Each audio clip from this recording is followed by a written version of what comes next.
Red and blue lights slice through the heavy rain. A shattered federal identification card flutters into the muddy asphalt. A smirking patrolman assumes he just humiliated a defenseless driver. He has no idea the woman standing silently in the storm is about to dismantle his entire police department. The digital clock on the dashboard of the sleek Audi sedan read. Camille Montgomery rubbed her temples, trying to massage away the dull ache throbbing behind her eyes. It had been a brutal 14-hour day of depositions in a high-stakes civil rights lawsuit, and all she wanted was to reach her hotel in the quiet, affluent jurisdiction of Ashcraft County. The rain was coming down in sheets, turning Interstate 84 into a slick, treacherous ribbon of black glass. Camille kept her speed exactly at the posted 55 miles per hour, her hands positioned perfectly at 10 and 2 on the steering wheel. She was 34, impeccably dressed in a tailored charcoal pantsuit, and possessed a resume that commanded silence in federal courtrooms. As a senior trial counsel for the United States Department of Justice Civil Rights Division, Camille had spent the last 7 years prosecuting corrupt officials, dismantling discriminatory housing practices, and holding law enforcement agencies accountable for constitutional violations. She knew the law intimately. She also knew the unspoken realities of driving through certain townships late at night. In the rear-view mirror, a pair of headlights surged through the downpour, closing the distance rapidly. Camille maintained her speed and her lane. The headlights lingered right on her bumper for 2 agonizing miles, aggressive and testing. Then the inevitable happened. The dark SUV lit up like a Christmas tree, red and blue strobes cutting blindingly through the rain. Camille sighed, her professional instincts instantly overriding her exhaustion. She signaled, pulled smoothly onto the wide gravel shoulder, shifted the car into park, and turned on the interior dome light. She rolled down her window, placed both hands flat on the top of the steering wheel where they were clearly visible, and waited. Heavy boots crunched against the wet gravel. A blinding magite beam pierced the window, shining directly into Camille's eyes, purposefully lingering to disorient her. License, registration, and proof of insurance. A gruff voice barked over the sound of the rain. "Good evening, officer," Camille said, her voice steady, calm, and entirely devoid of the fear he was clearly trying to provoke. "My license is in my wallet, which is in my purse on the passenger seat. I am going to reach for it now." Officer Gregory Hayes leaned closer to the window, the rain dripping from the brim of his campaign hat.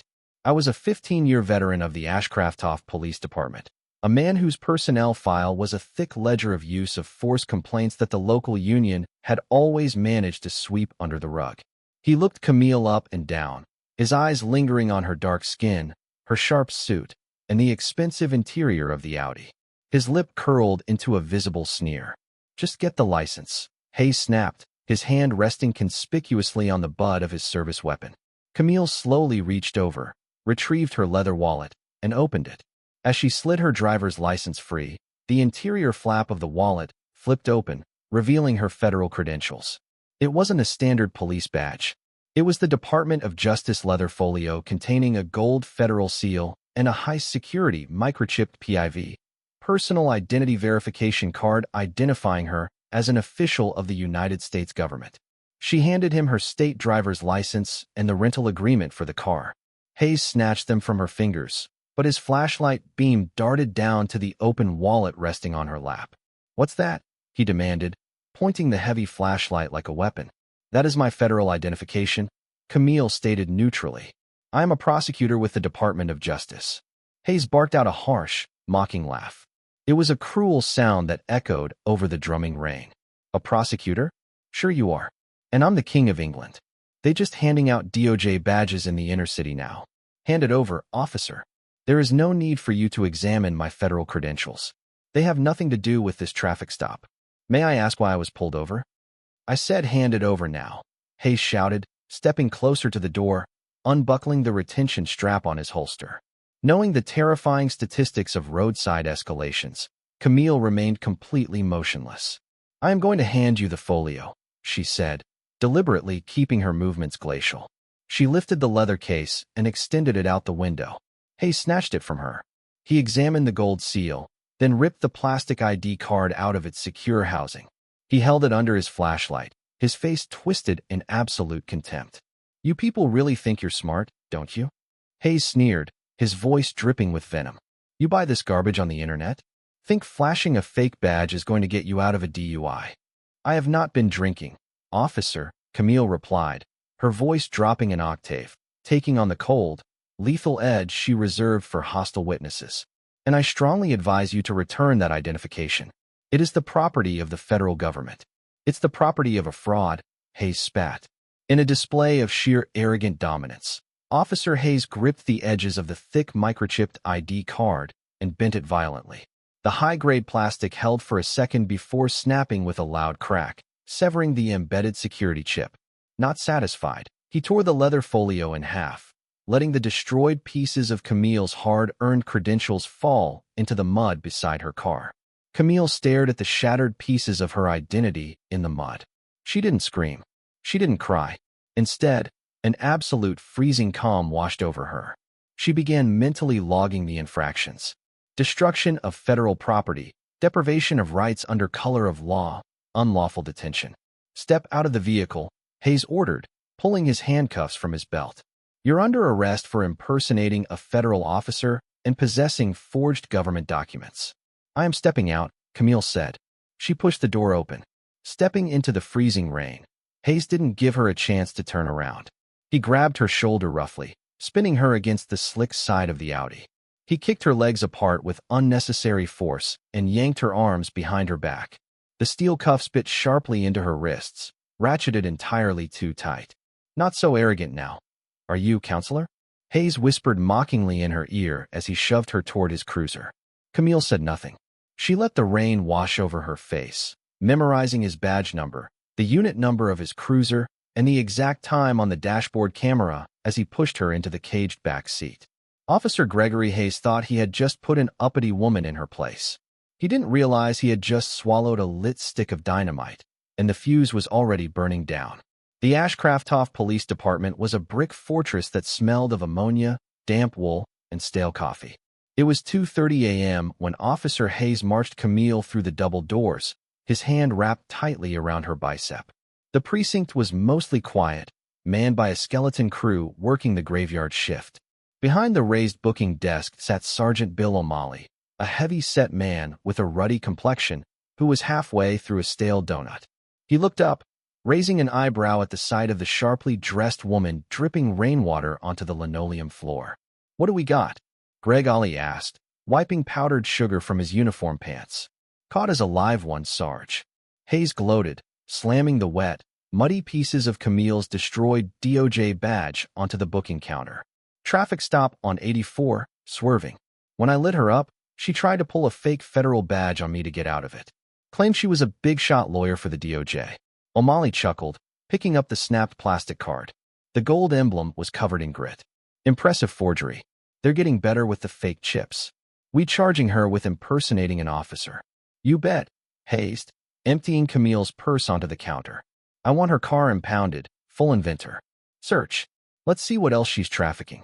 Through it all, Camille remained perfectly silent.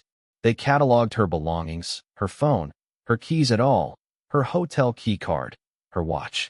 When O'Malley asked for her basic information, she provided her name, her date of birth, and her address, nothing more. No witty comebacks. Counselor, Hayes mocked, leaning over the counter. You were full of legal advice out on the highway. I'm requesting my phone call, Camille stated evenly. You'll get it when processing is done, Ollie grunted. Put her in holding cell 3. Let her cool off until the morning shift gets in. Hayes escorted her down a cinder block hallway and shoved her into a small windowless cell. The iron bars slammed shut with a heavy final clang. The cell contained nothing but a steel bench and a stainless steel toilet. It was freezing. Camille sat on the bench, pulling her damp blazer tightly around her shoulders. She did not panic. Panic was for people who didn't know the rules. Camille sat in the dark and began drafting a federal indictment in her head. She mentally cited Title 18 U.S.C. Section 242, the criminal statute for police misconduct. She drafted the civil suit she would file against the township for the unconstitutional impoundment of her vehicle. She calculated the exact disciplinary protocols that would strip Hayes of his pension. Hours crawled by. The precinct slowly woke up as the morning shift arrived. Boots echoed in the hallway. Phones began to ring. It was 6:45 a.m. when the heavy steel door to the cell block opened. Captain Mitchell, the precinct commander, walked down the hall holding a clipboard, flanked by Officer Hayes, who was still on overtime completing his arrest report. "This the impersonator?" Mitchell asked, looking through the bars at Camille, who was sitting perfectly upright, her posture unbroken despite the freezing night on a steel bench. "Yes, sir," Hayes said proudly, still waiting to see if she cracks. Camille stood up and walked to the bars. She looked directly at the captain. "Under state law, I am entitled to a telephone call within a reasonable time of booking. It has been over 4 hours. Denying me that right is a further violation of procedure. I want my phone call now." Mitchell frowned. There was something about her tone. It wasn't the frantic begging of a criminal, nor the bluffing bluster of a fraud. It was the icy procedural demand of someone who knew exactly what she was talking about. "Give her the phone," Mitchell ordered. "Let's see who she calls. Probably some strip mall bail bondsman." Hayes unlocked the cell and led her to a wall-mounted telephone at the end of the booking room. The entire morning shift was milling about drinking coffee, casually watching the fake federal agent make her desperate plea for help. Camille picked up the heavy receiver. She didn't dial a local defense attorney. She didn't dial a bail bondsman. She dialed a direct, unlisted number with a Washington, D.C. area code. It was a number that bypassed the switchboards and rang directly on the private desk of Arthur Pennington, the United States Attorney General's Deputy Director for Civil Rights. While the phone rang, Sergeant Ollie, who had just come back on shift, was looking at the pieces of Camille's broken badge on his desk. Bored and wanting to add a detail to the arrest report, he logged into the NCC, the National Crime Information Center database. He navigated to the Federal Personnel Verification tab and typed in the serial number printed on the muddy cracked plastic. Enter. On the wall phone, Camille's call connected. "Pennington," a crisp voice answered. "Arthur, it's Camille Montgomery," she said, her voice echoing clearly across the booking room. "Camille, where are you? You were supposed to check in from the hotel hours ago. Are you all right?" "I am currently in police custody at the Ashcraft Township Police Department," Camille said, making sure her voice carried to Officer Hayes, who was leaning against the wall, smirking. "I was subjected to a pretextual traffic stop. The arresting officer destroyed my federal credentials, unlawfully arrested me, and impounded my vehicle. I need you to initiate a Title 18 civil rights investigation effective immediately. And Arthur, send the FBI field office unit from Hartford. I want them here to secure the precinct's camera footage before it accidentally gets erased." The smirk on Hayes's face faltered slightly. Across the room, Sergeant O'Malley stared at his computer monitor.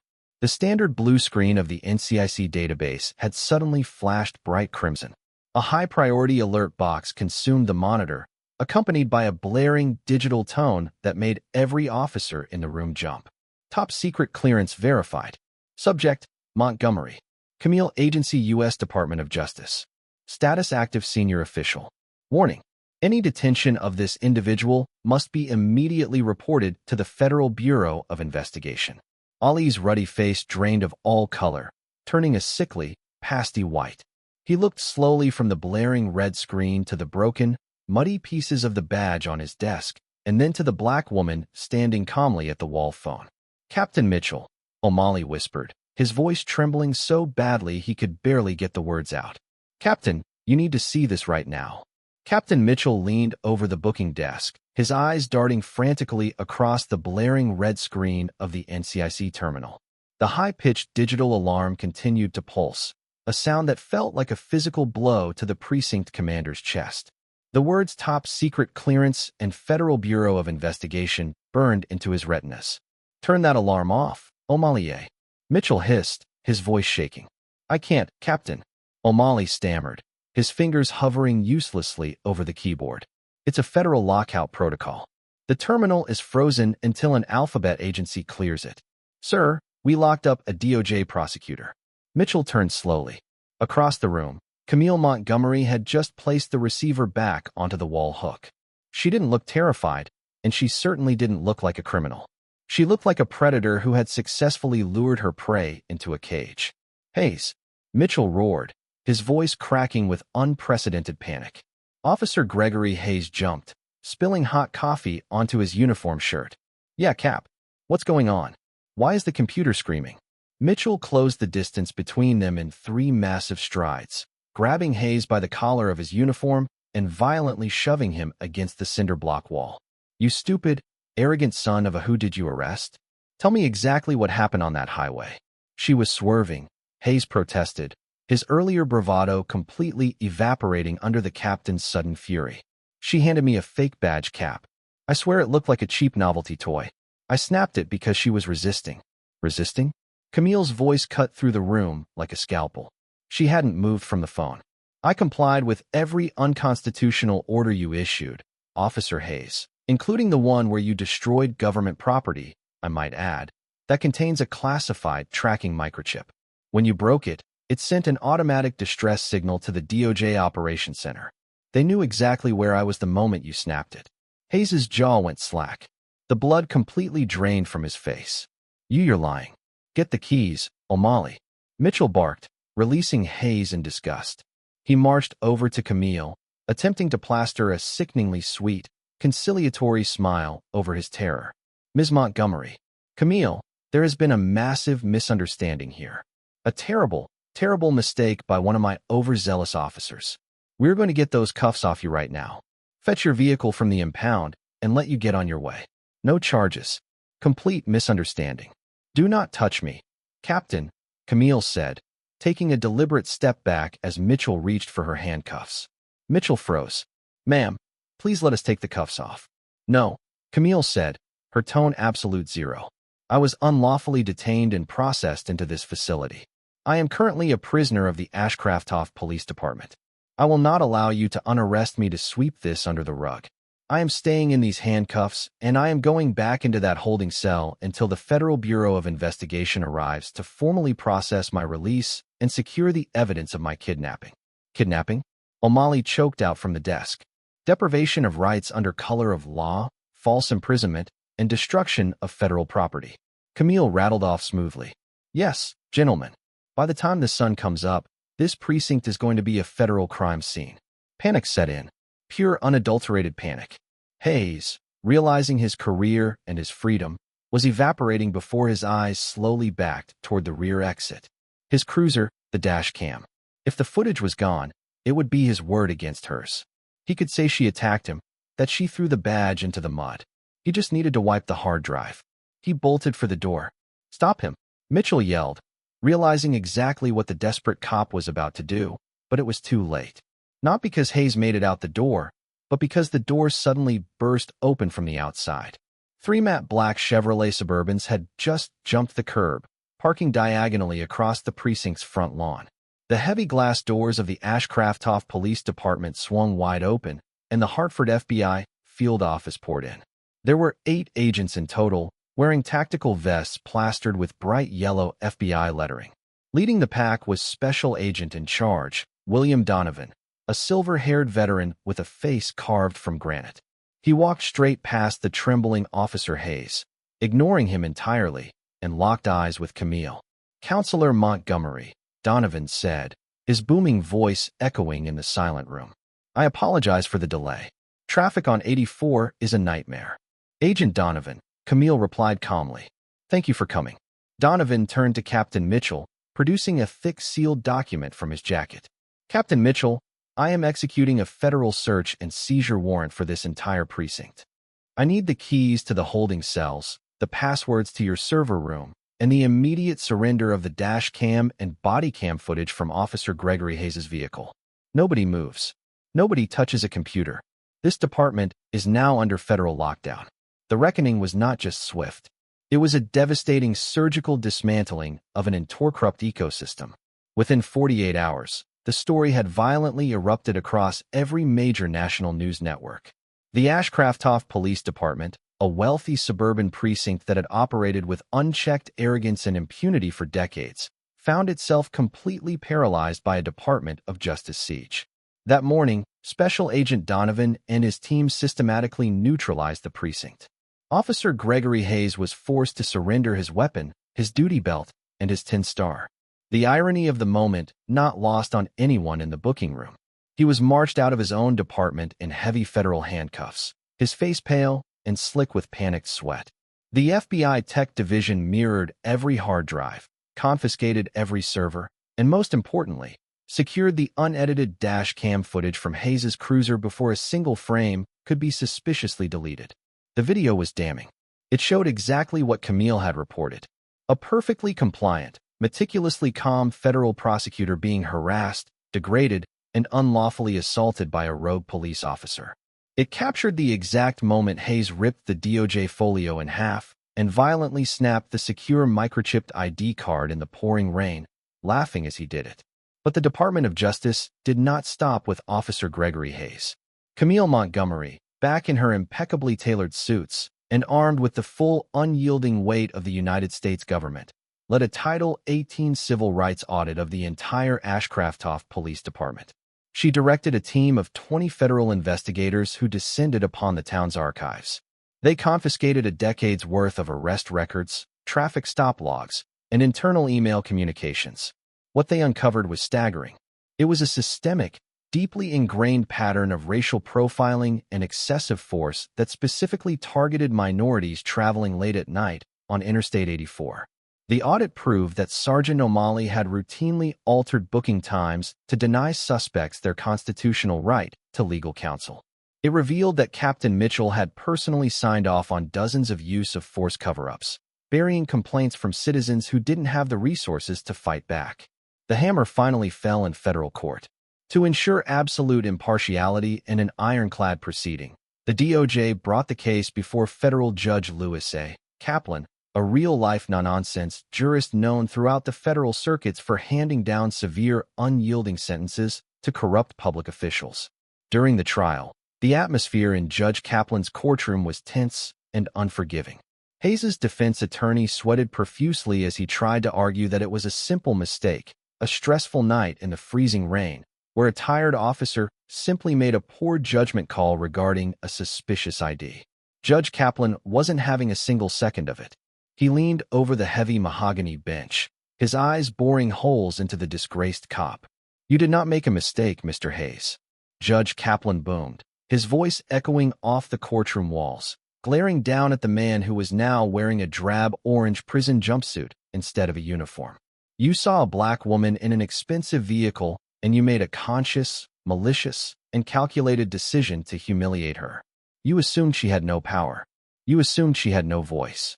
You assumed she would be just another statistic you could bully in the dark. You assumed wrong. In your spectacular arrogance, you brought the full righteous fury of the federal government down upon your own head." The sentencing was catastrophic for the corrupt officers.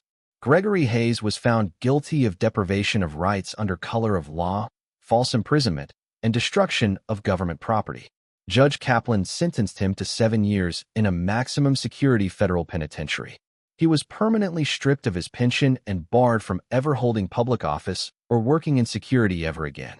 Captain Mitchell and Sergeant Ollie were formally indicted for conspiracy to obstruct justice.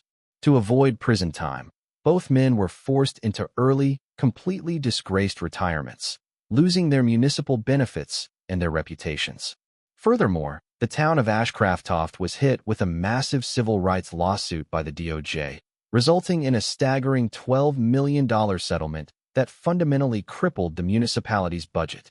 The entire police department was stripped of its autonomy and placed under a strict federal consent decree, forcing every remaining officer to wear body cameras monitored directly by independent federal auditors. On the day the massive settlement was finalized, Camille Montgomery stood on the sunlit steps of the federal courthouse in Washington, D.C. Reporters shouted questions, camera flashes exploding around her like strobe lights. "Ms. Montgomery, do you have anything to say to the officers who pulled you over that night?" A journalist yelled over the chaotic crowd. Camille stepped up to the clustered microphones. She looked directly into the network cameras, her expression perfectly composed, but with a fierce, unmistakable foot in her eyes. The badge they destroyed on that highway was just plastic and wire, Camille stated, her voice ringing out clearly across the plaza. But the law it represented is absolute. Law enforcement is a privilege, not a weapon to be wielded against the vulnerable.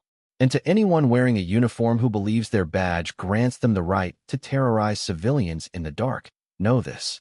The dark does not hide you forever, and eventually you are going to pull over the wrong person. She turned and walked up the marble steps, pushing through the heavy bronze doors of the Department of Justice. The precinct had tried to break her. Instead, she had broken them, leaving a legacy of reform and a stark warning to corrupt cops everywhere. Justice wasn't just blind. Sometimes it carried a very big hammer. Wow. Talk about the ultimate karma. When corrupt authority meets undeniable power, justice doesn't just knock, it breaks down the door. If you loved seeing this arrogant cop get exactly what he deserved, and watching a brilliant lawyer dismantle a corrupt system, smash that like button. Don't forget to share this incredible story of justice with your friends, and hit subscribe for more jaw-dropping true-to-life stories of instant karma and courtroom drama.